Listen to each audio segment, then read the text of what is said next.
could be at home going, how many days till Friday, dear God, how many days till Friday?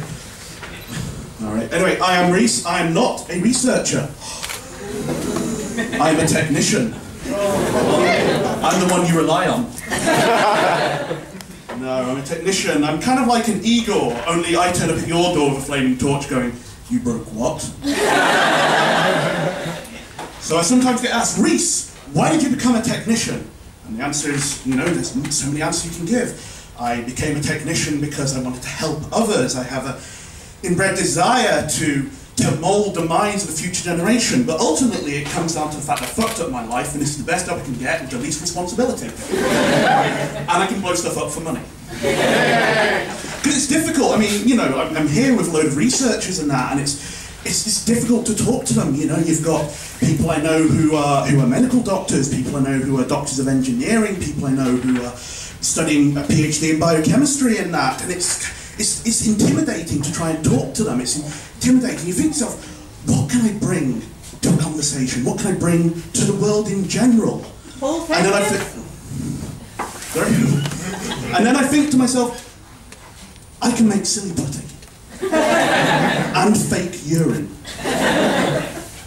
So the phrase I actually hear most at work is, sorry to bother you. I'm sorry to bother you, but I need this. And I then, you know, sometimes likewise, I respond with, I'm sorry to bother you. What the hell do you think you actually want? Because I get a requisition sheet. I get sheets that say, you know, I want kit 1.12 standard grade chemistry, and I know exactly what it is, easy to set up. But occasionally I will get that experiment we talked about the other week.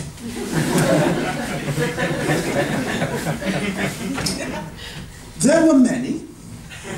Do you perhaps want the experiment where we look at the enthalpy, big word, important word in chemistry and science, of the reaction between sodium hydroxide and hydrochloric acid? Or are you referring to the experiment where we try and convince the head of the department that she's died and is now a ghost? Fun fact, that one can actually be done, but you need to bribe a load of people with cake and get a polystyrene gravestone.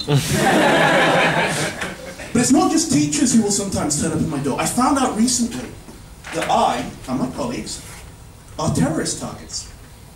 This is true. We got a letter in from the council going to make you aware, there is an unlikely event that you'll be targeted by terrorists who are trying to get access to the chemical store. Not one word on what we do in that situation.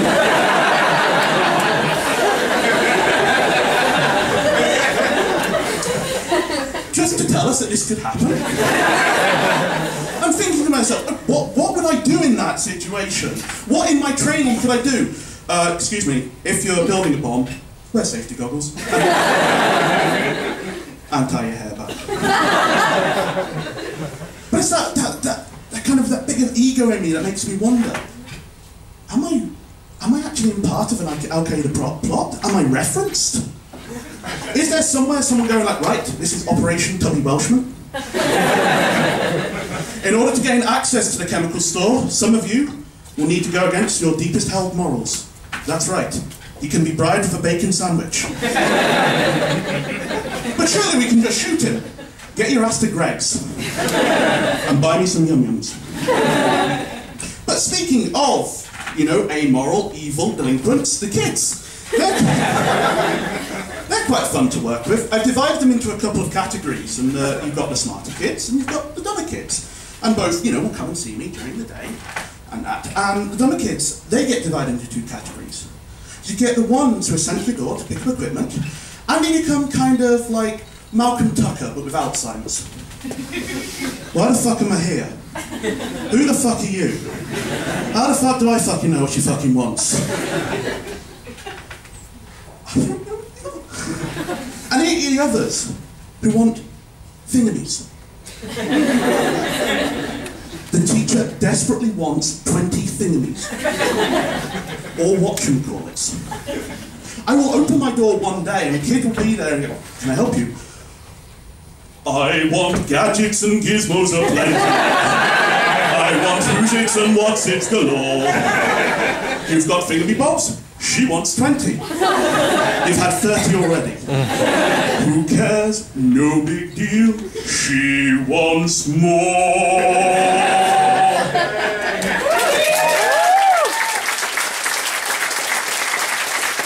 I actually work in that school from Glee. Next week's episode is the Glee Club gets poisoned by bleach. But you get the smarter kids, or at least the kids who are meant to be smarter. And there's this one kid, and I wish I could remember his name for a reason which will become apparent later on. But he once went to his teacher and said, in all earnesty, "Sir, I have discovered a new element." Is it surprise? What? No, nothing. I have discovered a new element. What's the name of this new element that you have discovered? Liquid nitrogen.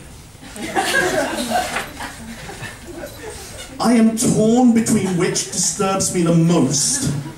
That he A, thought he could discover a new element in a chemistry lab in a high school.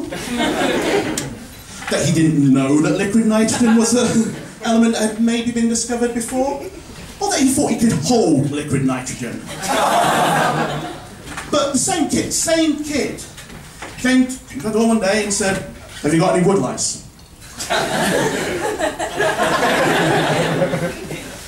Not on me. "Pray, student, why would you like some woodlice?" "I'm doing a project." "Okay, right, you'll need to go get some woodlice. Where should I look?" "Well, woodlice, I'm guessing under wood."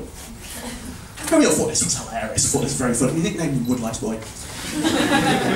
And I went and spoke to his teacher and said, "Oh, that kid asking for woodlice, how very silly of him. Oh, he's just bitter that he didn't get to do the project that he wanted." "What was that?" "We want to do a project with Chinese medicine." I went, "Oh, that could be very interesting. Get some agar plates, maybe some bacterial cultures on there, and put the Chinese medicine on there to see the antimicrobial effect."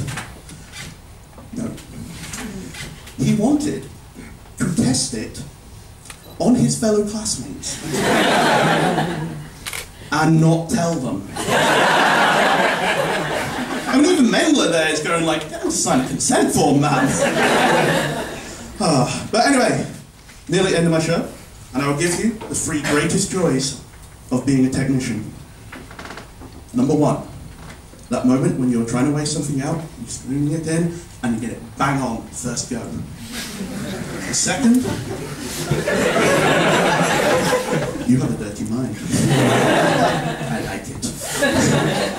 The second is when a teacher comes to you and says, "Rhys, that experiment was brilliant. Thank you so much. You've done a wonderful job today." Really, really. The third, that gives you an almost orgasmic tingle down your spine, is when an irate teacher phones up and goes, "You're not giving me my equipment!" And you go into the room, walk past the teacher, walk past all the children, and go, "It's there, you're over holiday, little prick." Anyway, thank you very much. Sorry to have bothered you.